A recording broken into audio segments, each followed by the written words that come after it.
Fala aí, pessoal, tudo beleza? Tudo tranquilo? Hoje eu quero fazer um vídeo em resposta ao que muitas e muitas pessoas perguntam com relação ao Deus da Bíblia, né? Muitas pessoas falam, mas Sala, por que você não acredita no Deus da Bíblia?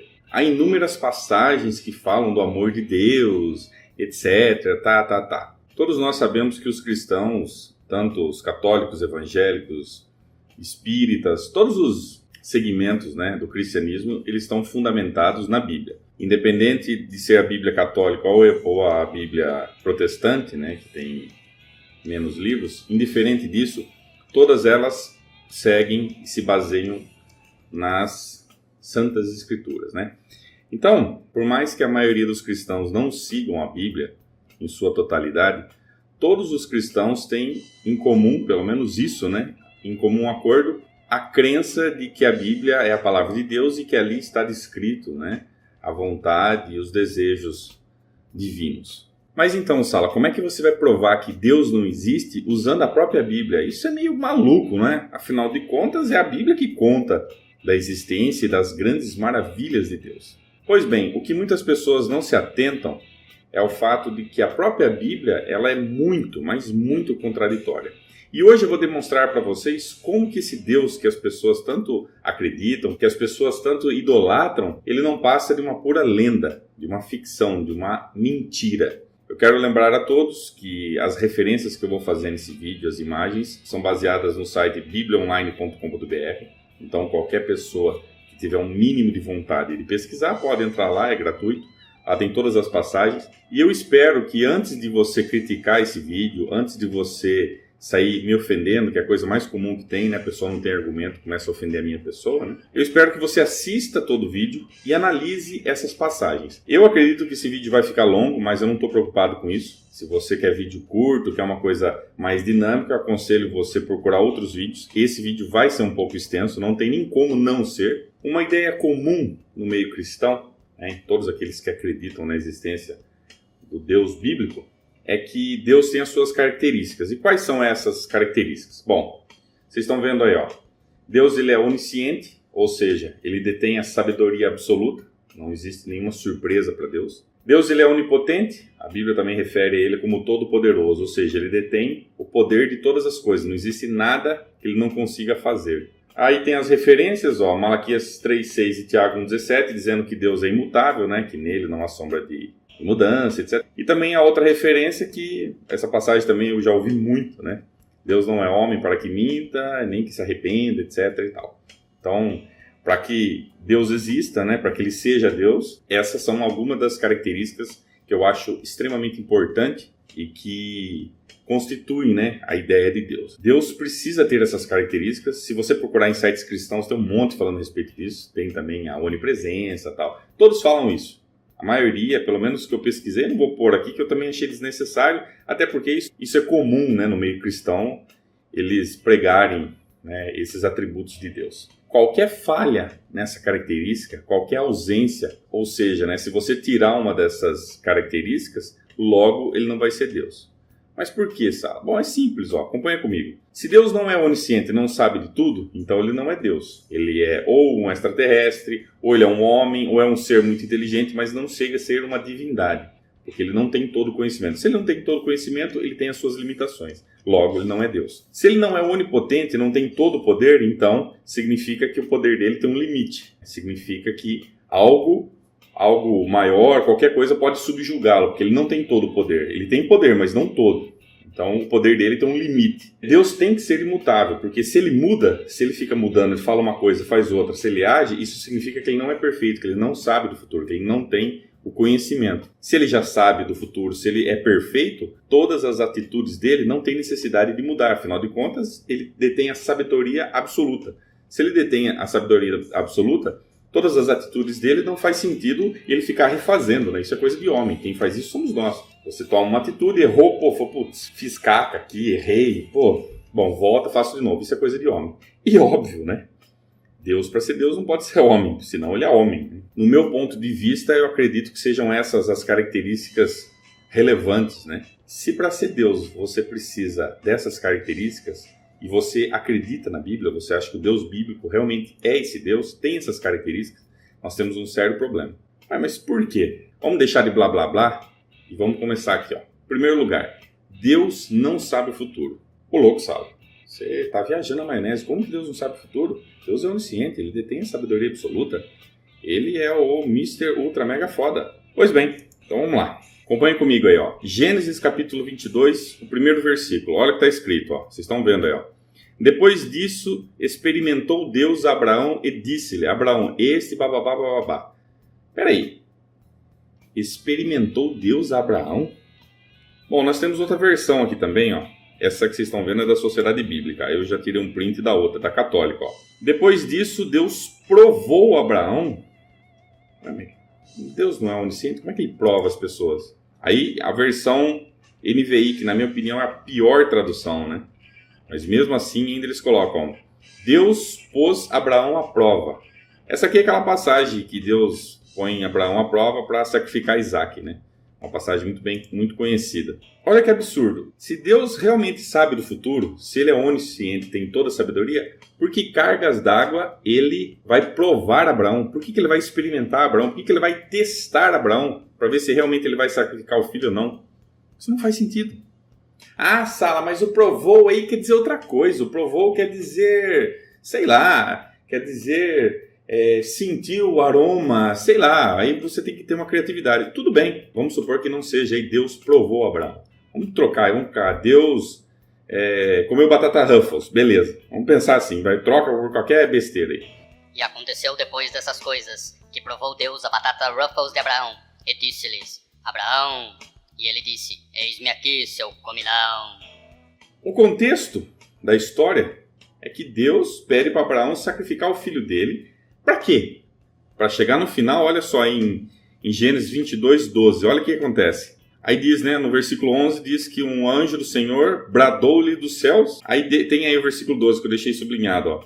Não estendas a tua mão sobre o moço e não lhe faças nada, porquanto agora sei que temes a Deus. Peraí, então quer dizer que Deus estava armando um esqueminha para o anjo falar assim, não, agora eu sei, porque antes eu não sabia. Deus tem que ficar provando para os anjos, ou para si mesmo, aí já não sei, também tanto faz. Ele tem que ficar provando que agora Abraão realmente está... aprovado pelo Inmetro Divino. Aprovado para ser aí o servo de Deus. Espera aí, como isso? Ainda o versículo é bem enfático aqui, ó. Pois Abraão aprova. Eu não sei o que você pensa. Mas para mim isso está mais do que explícito de que não era um Deus todo-poderoso. Ou era um extraterrestre, ou era um ser supremo, não sei. Qualquer coisa, menos um Deus. Ou o mais impossível, o mais inimaginável, o mais inacreditável possível. Uma mentira! Mentira! Afinal de contas, como nós, seres humanos, faríamos para saber se a pessoa merece ou não ser nosso seguidor? A gente coloca a prova. Por quê? Porque a gente não sabe o futuro. Logo, se eu sei o futuro, não há necessidade de fazer isso. Ah, mas Deus quis fazer, então ele é um idiota. As palavras, mestre, as palavras, passa. Se eu sei o resultado, se eu sei onde é que aquilo vai dar, por que eu vou testar? Porque eu sou Deus e posso todas as coisas naquele que me fortalece, ou seja, eu mesmo. Qual a necessidade disso? Não sei. Se eu sei que dar um murro na parede de concreto vai arrebentar meu dedo, e não importa quantas e quantas vezes eu tente fazer isso, por que eu vou fazer? Se eu sei já. Sabe nada. Eu já sei que se eu começar a dar murro na parede vai arrebentar meu dedo, vai deixar tudo estourado. Por que eu vou fazer? Só para comprovar, realmente, ó, meu dedo quebrou. Peraí, eu já sei. Eu já tenho conhecimento disso, não tem necessidade de fazer isso. Então, se mesmo assim você ainda acredita que Deus fez isso, isso não é um sinal de inteligência, isso é burrice. Ai, que burro, dá 0 pra ele.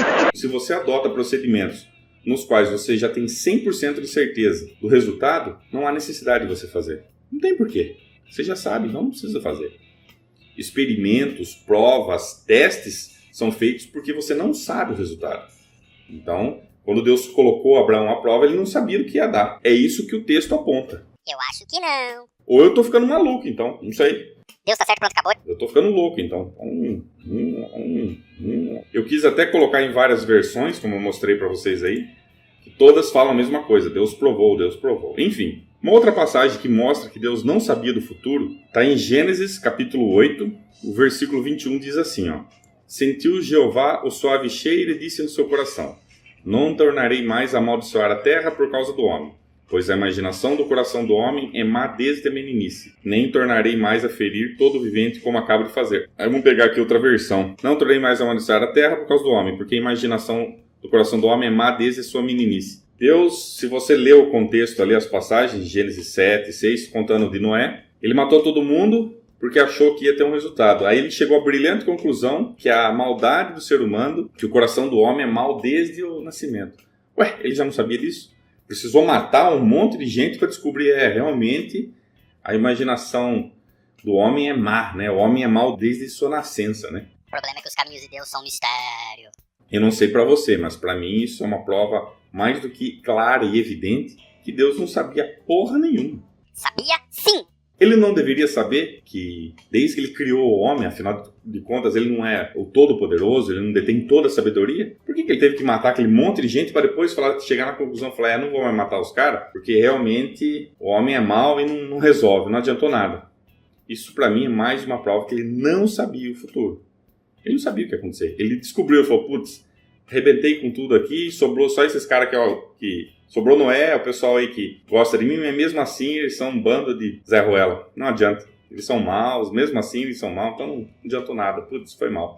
Peraí, isso aí não é Deus. Isso é qualquer coisa, menos um Deus. Mas aí é claro, né? Como toda vez quando eu aponto um texto, quando eu demonstro, sempre vai aparecer aquelas pessoas falando, não, Sala. Aí vem as explicações cristãs. Primeira, não se deve entender o texto de forma literal. Bom, eu não sei quanto a você, mas para mim provou se eu não devo levar na forma literal. Então Deus não provou Abraão. Aquilo não foi um teste. Aquilo lá foi o quê? Imaginação? Se foi imaginação, aí entra a questão. Peraí, Abraão também é uma imaginação? Então Abraão é um personagem, é só uma alegoria? Se você falar que eu não devo acreditar no texto, que eu não devo levar aquilo de forma literal, então é uma historinha, é uma parábola, que não deixa de ser uma mentira. Se isso não é literal, é tudo uma alegoria, então Abraão não existiu, é só um conto. Se Abraão não existiu, isso aniquila totalmente Jesus, pecado, sacrifício, tudo. Porque se Abraão não existiu, logo não existiu Isaac, não existiu nada.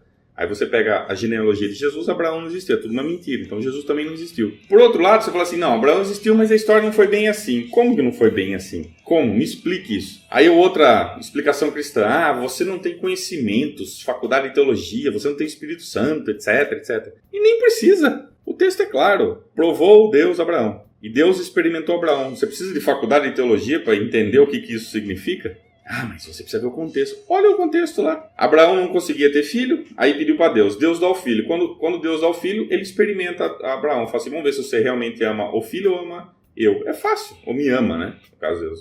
É fácil. O texto não tem necessidade nenhuma.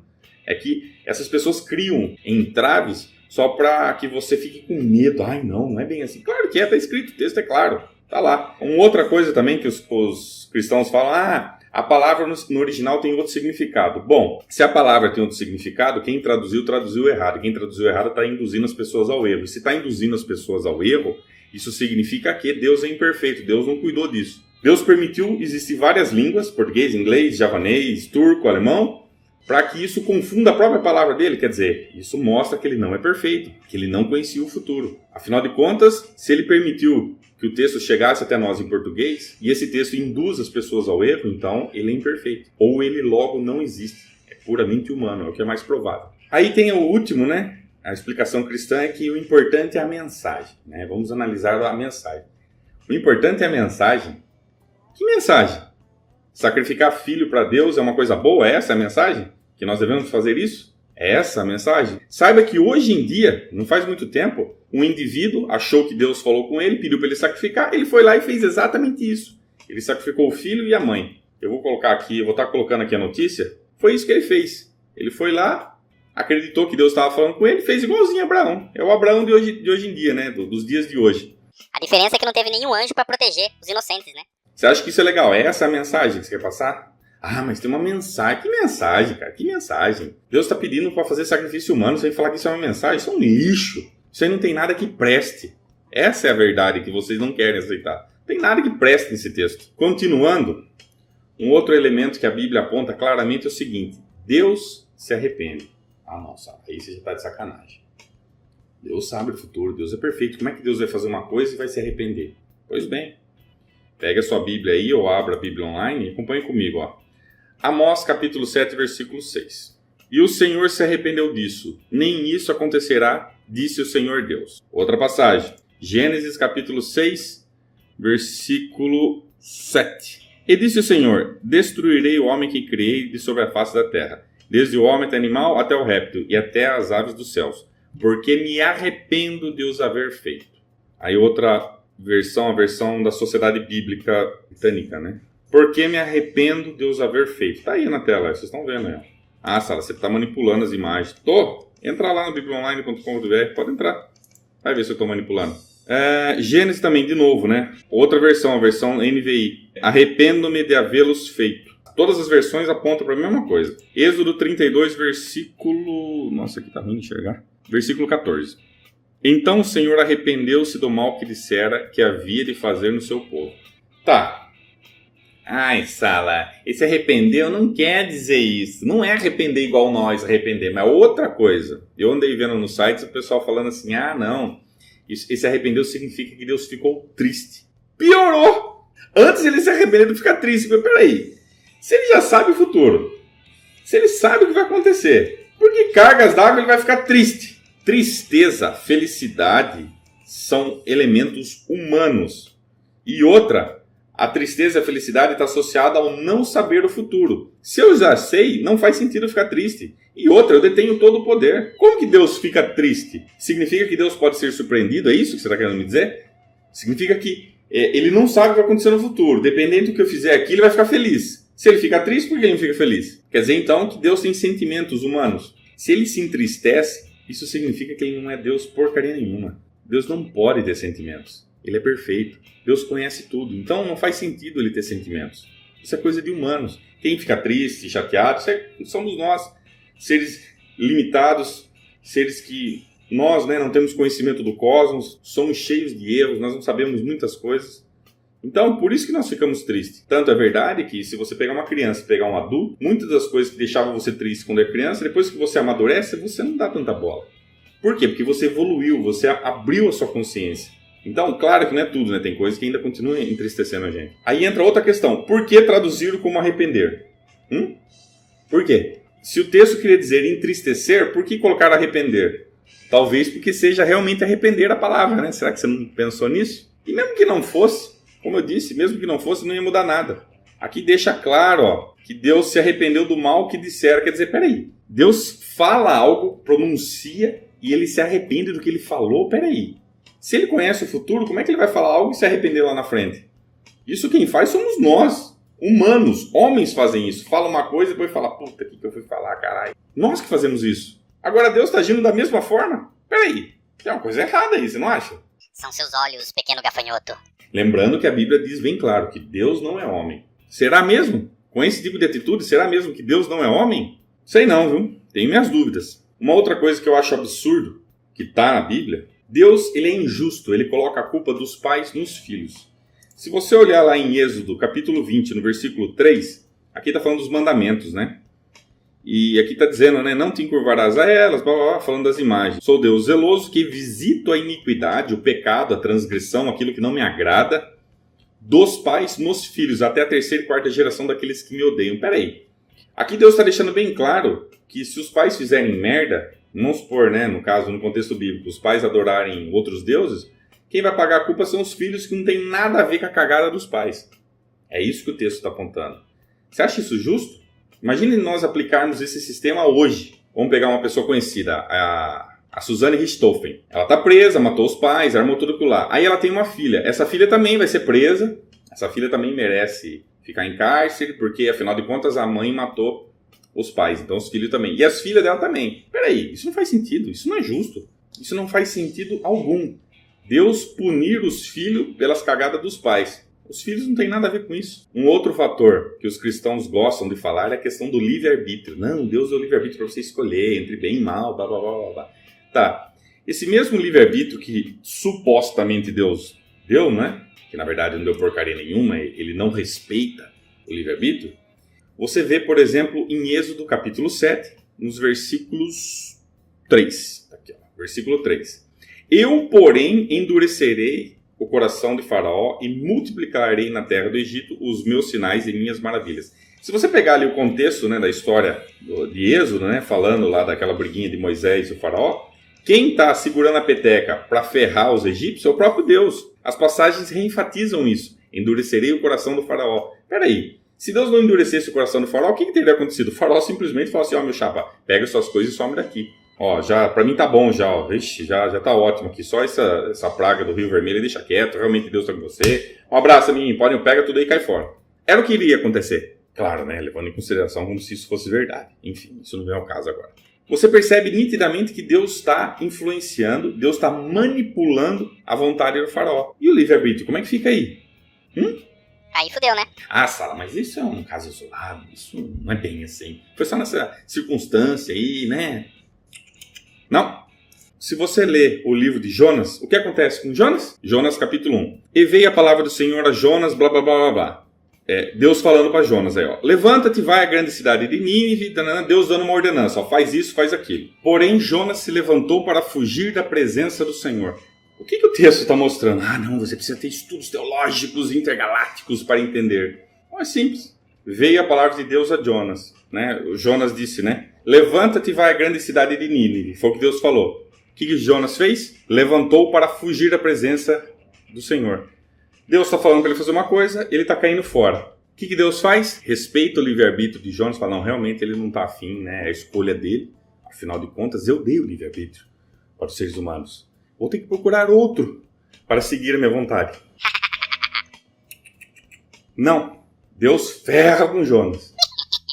Na história mitológica aí, ele provoca uma tempestade lá e Jonas fica dentro da baleia, a baleia engole ele lá e supostamente fica 3 dias. Independente disso ser verdade ou não, o que está bem claro no texto é que Deus não respeitou porra nenhuma de livre-arbítrio, foi lá e falou, você vai fazer minha vontade e foda-se.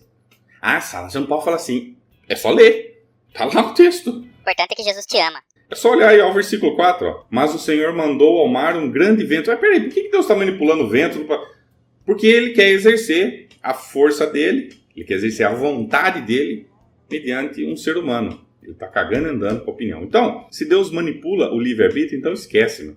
Ele não é um defensor da liberdade. Logo, ele não merece ser seguido, não merece crédito nenhum. Eu falei no começo do vídeo sobre Deus não mudar, né? Então, tá aí a passagem, ó, Malaquias 3,6 diz assim, ó. Porque eu, Senhor, não mudo, por isso vós, filhos de Jacó, não sois consumidos. Então, tá aí um versículo reenfatizando que Deus não muda. Tiago 1,17, toda a boa dádiva e todo dom perfeito vem do alto, descendo do Pai das luzes, né? No caso Deus, em quem não há mudança nem sombra de variação. Ou seja, Deus é imutável. Essa é a crença cristã, né? Todo mundo acredita que Deus não muda. Então, se Deus não muda, se Deus realmente ele tem uma postura com relação aos aspectos da vida humana, se ele não muda, então nós vamos ter um problema muito sério. Veja só. Em Levítico, capítulo 18, nos versículos 22, versículos não, né? Só no versículo, né? Com homem não se deitarás como se fosse mulher. A abominação é. Aí na outra versão, eu coloquei 2 versões aí, né? Agora não lembro se é católica ou qual que é, mas são variantes do mesmo texto. Ó. Não te deitarás com o homem como se fosse mulher. Isso é uma abominação. O que está deixando claro o texto? Que homem deitar com homem é uma abominação. Abominação para quem? Abominação para Deus. Deus abomina isso. Pelo menos é o que o texto indica. Não é abominação para o homem, né? Porque afinal de contas não faz sentido isso. O que a gente pode entender desse texto? Que Deus abomina a homossexualidade. Isso é claro. Então essa é a opinião dele perante a homossexualidade. Vamos lá, continuando. Êxodo 21, versículo 2. Aí dá para ver, ó, uma é a versão Almeida, a outra é a versão católica. Se comprares um servo hebreu, 6 anos servirá, mas o 7º sairá livre, de graça. Quando comprares um escravo hebreu... Peraí. Deus está dando uma ordenança com relação a comprar um ser humano? É isso mesmo, Lombardi? Deus está sendo conivente com o comércio de humanos, com escravos. Então quer dizer que existe ser humano na face da terra que tem um preço, tem um valor. E a liberdade de expressão, e a liberdade de ir e vir, e o livre-arbítrio, onde é que fica? No cu. Mais uma vez, o que o texto aponta é que Deus é conivente com o comércio de seres humanos. Tá aí, ó, o texto está dizendo aí, não sou eu que estou falando. Sala, você está interpretando. Leia, meu chapa. Leia, o texto está dizendo isso. Se você tem medo de ler, se você não tem coragem de encarar a realidade, aí já não é problema meu. Aí tem mais textos que apontam isso. Gênesis capítulo 17, versículo 12. Eu coloquei 2 versões para vocês entenderem que realmente o texto quer dizer isso. O filho de 8 dias, pois será circuncidado, todo homem nas suas gerações, e o comprado por dinheiro a qualquer estrangeiro que não for da tua descendência. Peraí. Como que comprado a preço de dinheiro de um estrangeiro qualquer? Aqui está falando homem comprado? Ô louco, meu, como isso? Todo homem no 8º dia do seu nascimento será circuncidado entre vós nas gerações futuras. Aqui Deus falando sobre circuncisão, que é cortar o prepúcio da piroca. Tanto que nasceu em casa, como que comprado a preço de dinheiro de um estrangeiro qualquer. Peraí, que ele está reenfatizando aquilo que eu falei. Um ser humano comprado a preço de dinheiro de um estrangeiro. Então quer dizer que, mais uma vez, Deus é conivente com o comércio de escravos, com o comércio de seres humanos. Seres humanos têm preço. Por que eu mostrei aqueles outros versículos que Deus não muda? Então, o que você aprende com esses versículos que eu mostrei para você? Que Deus abomina homossexuais, esse é o pensamento dele, é a forma como ele enxerga o mundo, como ele demonstra, realmente para mim, homossexual é abominação. Essa outra passagem diz bem claro que Deus é conivente com o comércio de seres humanos. Logo, se Deus é a favor de escravos, se Deus é a favor do comércio de seres humanos e é contra a homossexualidade, e em contrapartida ele é imutável, isso significa que pouco importa se Jesus morreu, pouco importa se Jesus nos salvou, se nós vamos para o céu, etc, etc. O pensamento de Deus não muda, é imutável. Deus, hoje, ontem e sempre vai abominar homossexuais. Deus, hoje e sempre, vai ser conivente com o comércio de seres humanos, vai ser a favor dos escravos. Se você tem dificuldade em entender isso, aí é um problema sério de raciocínio. Você não precisa ser muito inteligente para deduzir isso. Um Deus que pensa dessa forma, que sempre vai pensar dessa forma, sinceramente não merece respeito nenhum. Nós vimos que Deus realmente se arrepende. Nós vimos que Deus testa as pessoas. Nós vimos que Deus manipula os seres humanos. E nós vimos que Deus, ele tem os seus pensamentos e não vai mudar independente do futuro. Logo, se a Bíblia apresenta esse Deus dessa forma, contradizendo aquilo que eu falei no começo, logo, qual a conclusão que nós chegamos? No meu ponto de vista, é muito simples e muito óbvio. Deus não é onisciente, ele tem que provar as pessoas para saber o resultado. Deus supostamente é onipotente, mas precisa manipular os seres humanos para isso. Deus é imutável, mas de uma forma miraculosa, os cristãos falam, não, o Velho Testamento já foi, hoje tudo se fez novo, Deus nos ama, blá, blá, blá. Mas o comportamento dele continua sendo imutável, pelo menos é o que o texto diz. E Deus, se não se arrepende, se entristece, fica chateadinho e, hipoteticamente, não é humano. Se você está acompanhando o meu raciocínio, dá para perceber nitidamente que esse Deus não existe. Olha só como fica muito mais fácil a compreensão. Tira Deus da jogada, coloca lá extraterrestre. Tudo começa a fazer sentido. Tudo. Um ET, obviamente, teria que testar os seres humanos para saber se realmente são de confiança ou não. Um extraterrestre realmente teria que manipular os seres humanos, usando uma tecnologia, seja lá o que for, para que os seus objetivos fossem atingidos. Um extraterrestre estaria pouco se lixando para os valores morais. Ele iria aplicar a sua vontade independente disso. Ele não é perfeito, ele faz o que ele quer. Ele tem poder, ele manipula. Um extraterrestre, um ser humano super inteligente, seja lá quem for, facilmente conseguiria ter sentimentos humanos, conseguiria ficar triste, chateado, e um extraterrestre facilmente ficaria chateado, triste, bravo, é o que a Bíblia mostra, Deus ficando zangado. Um extraterrestre facilmente faria, me arrependo de ter feito o homem, né? Eu descobri que o homem é mau desde a meninice. Claro, sendo você um ser limitado, seja ele um super-humano ou um extraterrestre, né? Tirando de lado o fator Deus, isso seria muito mais fácil de ser compreendido. Logo, se você trocar, você vê que tudo começa a fazer sentido. Realmente faz sentido um extraterrestre ficar fazendo esses testes, né? Deu errado aqui, agora descobri que o ser humano é assim. Claro, ele não é onisciente. Tá ok, pessoal? Então, eu espero que vocês tenham compreendido o que eu quis dizer. Por que eu não acredito nesse Deus bíblico? Tá aí as evidências. A Bíblia tá aí para vocês lerem. bibliaonline.com.br. Entrem lá, verifiquem e vocês vão comprovar por si mesmo que eu estou falando é verdade. Eu não inventei nada, não criei nada. Eu só simplesmente estou lendo o texto que está lá. Mas você está lendo o texto isolado. Então leia o contexto e vê se eu estou mentindo. É fácil. É muito simples. Tá ok, pessoal? Eu quero agradecer a todos que estão assistindo meus vídeos. O pessoal que curte, que compartilha. Um abraço a todos aí e até a próxima.